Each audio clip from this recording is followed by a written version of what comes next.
माझे नाव आरती किशोर काळुंके. मी इयत्ता 9वीची विद्यार्थिनी. माझ्या शाळेचे नाव राजोरी विद्यालय कर्जत. मी आमच्या ग्रंथालयामधून मैत्री हे पुस्तक घेतले. त्या पुस्तकाचे लेखिका नीला सत्यनारायण आहे. त्यांनी एकूण 52 कथा लिहिल्या आहे. मी सर्वात पहिलं मैत्री ही कथा वाचली. मैत्री या कथामध्ये असं होतं की एक छोटंसं नाटक होतं. ते नाटक बघायला एका मुलीला जायचं असतं, पण तिचा सर्वात पहिलाच प्रवास होता. ती एकटी जायची.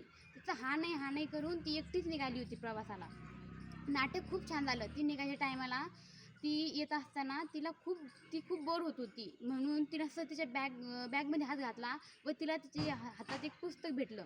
मग ती ते पुस्तक वाचायला इतकी मग्न झाली की तिला कळलंसुद्धा नाही की तिचं घर कधी आलं. तसंच आपण पुस्तकाचं नाव घेतलं की आपल्याला बोरिंग वाटतं. पहिल्या काळातले लोक दिवस आणि रात्री पुस्तक वाचायचे, पण आता पुस्तक म्हणलं की बोरिंग वाटतं. पहिल्यासारखी मजासुद्धा राहिली नाही पुस्तक वाचायला. पहिले लोक पुस्तकाचं पेजेस चिटकलं की तोंडात बोट घालून पुस्तकाचे पेजेस काढायचे, पण आता पुस्तक म्हणलं की काटा चिमटच सगळा सर्वांना. त्यानंतर मी बाहुलीची किंमत ही कथा वाचली. त्या कथेमध्ये एक 6 वर्षाचा मुलगा व त्याची बहीण 4 वर्षाची होती. ते दोघंही बाजारात निघाले होते. बाजारात निघाल्या टायमाला त्यांनी ते स्वतः निघाले होते व ते बाजारात यायच्या टायमाला त्या भावाने तिचा हात पकडला आणि बाजाराच्या आतात गेल्यावर त्याला कळले की त्याची बहीण त्याच्या हाताला नाही व मग तो त्याला धुंडायला लागल्यावर त्याला दिसले की त्याची बहीण त्याच्यापाशी नाही व तो तिला शोधत मागं आल्यावर त्याला त्याची बहीण एका बाहुलीच्या दुकानावर दिसली. तो तिच्यापाशी गेला आणि तिला म्हणाला, मला वाटलं तू हरवलीच काय कुणू. मग ती त्याला काहीच बोलली नाही. तिचं पूर्ण लक्ष त्या काचातल्या बाहुलीकडे होतं. हे त्याच्या भावाने बघितलं आणि सर्व नाट्य तो दुकानाचा मालक बघत होता.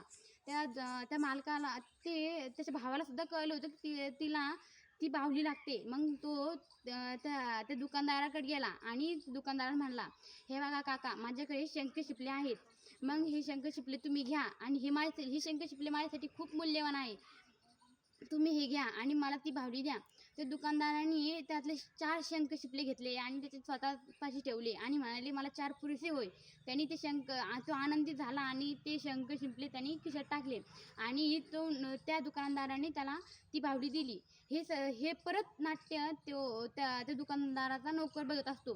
तो नोकर त्याला म्हणतो की मालक, तुम्ही इतकी किमती बाहुली त्या मुलाला फुकट देऊन टाकली, फक्त 4 शिंपल्यामध्ये.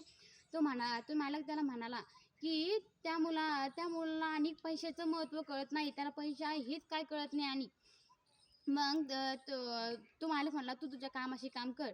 आपल्याला यातून हे लक्षात येते की त्या भावा बहिणीचे प्रेम तर लक्षात आलेच, पण एका त्या दुकानदाराने त्या मुलाला त्याच्या डोक्यात नकारात्मक विचार न घालता सकारात्मक विचार घातले.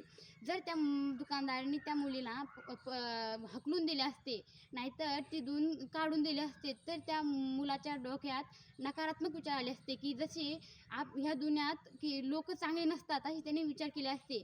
जसं त्या दुकानदारांनी केलं, तसेच प्रत्येक मुलीला काही कळत नसतं, तर आपण त्यांना जे लागत असते ते द्यायला पाहिजे. धन्यवाद.